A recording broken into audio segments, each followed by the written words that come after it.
Hare Krishna. So till now Krishna has described about Ashtanga Yoga process. Then he described about what is the vision of a person who has attained perfection. And very mercifully Krishna also described about how to attain that perfection. What are the steps? So after telling all this, now Krishna is looking at the face of Arjuna and there is a big question mark on the face of Arjuna. And that question Arjuna is going to ask here. Arjuna is going to tell what he is feeling after hearing all this. A very important question of Arjuna, which will have a great impact in our life also. Let's hear what Arjuna wants to ask and say. Shloka 33. Arjuna vacha yoyam yogastvaya proktaha samyena madhusudana etasyaham na pashyami chanchalatvat stitim stiram. So here Arjuna is saying, Arjuna vacha, Arjuna spoke, O Madhusudana. What he is saying? Yo ayam yogas. The system of yoga, tvaya proktaha, that you have spoken just now, samyena aham na pashyami. I'm not able to see that with equal vision. No, it's all about, it seems to be very impractical. No, it's very, very unendurable. And then he says, why? Suppose Krishna, looking at Arjuna, Krishna has a question mark now. Then Arjuna is saying, etasya chanchalatvat stitim sthiram. Why? Because etasya, this mind that is there, it is chanchalatvat. It is restless and it's unsteady. So now Arjuna, just imagine, Krishna spoke a great thing and Arjuna is saying, Humse nahi ho payega, I cannot do this, sorry. This is what the shloka talking about. Arjuna is saying, I cannot do it, O Krishna. So, let's see why Arjuna is saying this and how it is very, very important for all of us. The system of mysticism described by Lord Krishna to Arjuna, beginning with the words Shuchau Desha and ending with Yogi Paramaha. So, Yogi Paramaha was shloka number 32. And Shuchau Desha now was there in shloka number 11, 12. That's how we started from there. And in those shlokas, we saw very clearly Krishna was describing the various processes. So let me pick that shloka. Yes, 11, 12. So 11th shloka says Shuchau Deshe Pratisthapya, and till shloka number 32, which ends with Yogi Paramo Mataha. So after hearing all this, Arjuna is rejecting out of a feeling of inability. Now firstly, let's understand who is Arjuna. Here directly, he's saying I cannot do it, but then what is the capacity of Arjuna? Let's try to understand that. Very nicely, Prabhupada is given here. First, he belonged to a royal family. All of us know, he was a Pandava. He belonged to the Kuru dynasty and was highly elevated in terms of numerous qualities. So, when it comes to his character, when it comes to his capability, when it comes to his talents, he was amazing. Even in dark, he can shoot arrows. He can shoot arrows very nicely and he can kill his opponent. And when it comes to treating his superiors, he'll treat with a lot of humility. The same person who is like a thunderbolt in front of enemies, he is like a soft butter in front of his superiors. So amazing qualities this personality had. He was a great warrior. So this is very clear. He defeated even Lord Shiva in one of the battles. He had great longevity. After all, he's a great stalwart, so he had a great longevity. And most importantly, he was the most intimate friend of Lord Krishna. Forget about all the other qualities. This one important quality is enough. Such an intimate friend of Krishna.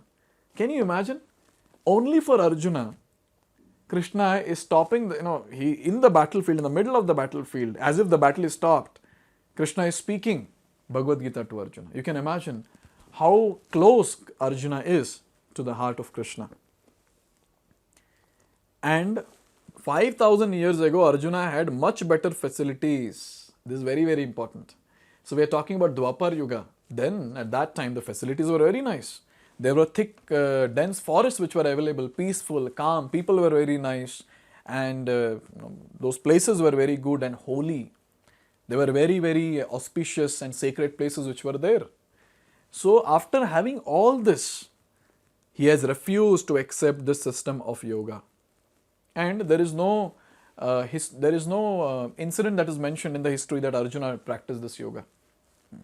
So such a person, such a great personality who had firstly his own capacity was there, he had great talent, the situation and circumstance which he was in was very much favorable to practice Ashtanga Yoga, but then that personality is saying, oh Krishna, this equal vision that you talked about, that see everyone, seeing Krishna in everyone and everyone in Krishna, seeing friends and enemies as equal.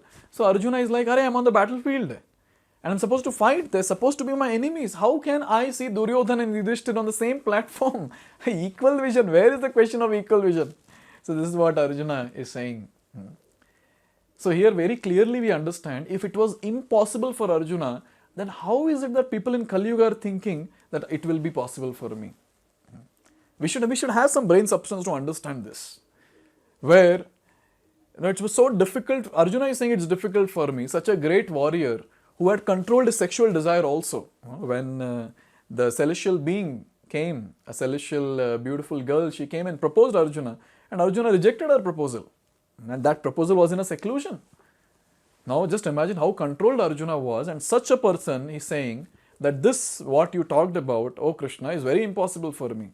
And now in the age of Kali Yuga, where everywhere there is distraction, we don't find dense forests with green trees, but we find only dense forest with concrete buildings. And people want to attempt practicing Ashtanga Yoga. Very, very difficult. In general, for people to attain perfection in Ashtanga Yoga is very, very difficult. Maybe one or two rare personalities who go to Himalayas, maybe, and if they sustain in that cold and hot climate with this Khatara Kali Yuga body, maybe, very, very rare, but maybe they might attain some perfection. But then, in general, for common public like us, who keep watching YouTube videos, very difficult. Very difficult. And obviously for the person who records YouTube videos, for him also it is very, very difficult.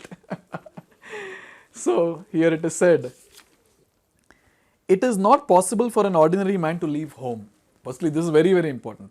We cannot leave home and go to secluded place. Even if we want to go, there is no secluded place available. That is mountains or jungles in the age of Kali Yuga. Present age is characterized by bitter struggle for for a life of short duration. This is another very important thing. There in Dwapar Yuga, people live for 1,000 years. And here when it comes to us, crossing 50, there's a big celebration. And if someone touches 100, that's a big achievement. So in such a case, with so much of disease and so much of weakness in the body, how can a person think of practicing Ashtanga Yoga to attain perfection? Okay, doing some asanas to keep the body fit is understood. But then thinking that through this process only I'll attain perfection is something very, very crazy. Common people at least cannot. People like me and you cannot. Maybe there'll be some other exalted people who can, but we cannot. People are not serious about self-realization even by simple practical means.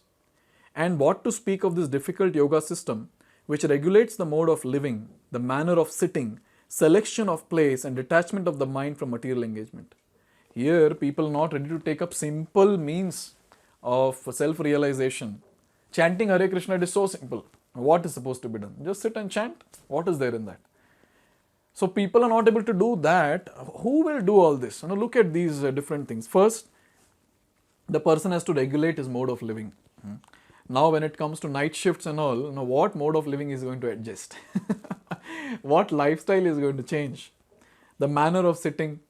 Now when it comes to sitting on the ground with folded legs, that's a big thing for people to do. Legs start paining. Selection of a place. Who has time to go around and to select some place?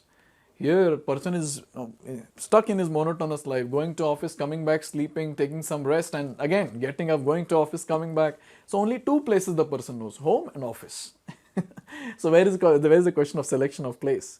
Detachment of mind from material engagements. A full day in Kali Yuga, people are just engaged in material activities. Either working from morning till evening, or when there is free time, just doing some material sense gratification. Avoiding all that is what is expected in Ashtanga Yoga. Now tell me, who will take up this? So we have to be very practical. See, Arjuna, at that time, he is putting this practical question. So why can't we be practical and ask this question? Is it possible for us to do Ashtanga Yoga in this age? Very difficult. Some exercise we can do here and there, some asanas, but then attaining perfection through this, very, very difficult, not possible. So, finally we have to understand that, therefore this system must be considered generally impossible in this age of Kali. So what is recommended in this age of Kali? Only one thing, chanting of the Hare Krishna Mahamantra, Hare Krishna, Krishna Krishna, Hare Hare, Hare Ram, Ram Ram, Hare Hare. Whatever work we might be doing, say we are doing our office work, we are doing some household work, we are taking care of our kids, we are doing anything. Throughout our activities, throughout our days and all the activities, we have to just keep murmuring this, vibrating the tongue to vibrate this transcendental sound. That is the Hare Krishna Mahamantra. Anything we are doing, we have to just imbibe this mode of chanting the Hare Krishna Mahamantra. Just addition is there is no subtraction here. But Ashtanga Yoga first subtract everything and then do something new. But here it's all about addition. Whatever activities we are doing, we have to just keep doing and just add this one more element of chanting of Hare Krishna Mahamantra. And obviously, we have to have some exclusive time where we sit and chant the Hare Krishna Mahamantra for a good amount of time. And obviously, as we always keep discussing, to enhance our chanting and to make it quality, we have to read Shastra, we have to read Bhagavad Gita, Bhagavatam, understand that what are the other things that I should do so that my chanting gets enhanced, it becomes quality. So associating with fired up devotees, we should search for fired up association around us.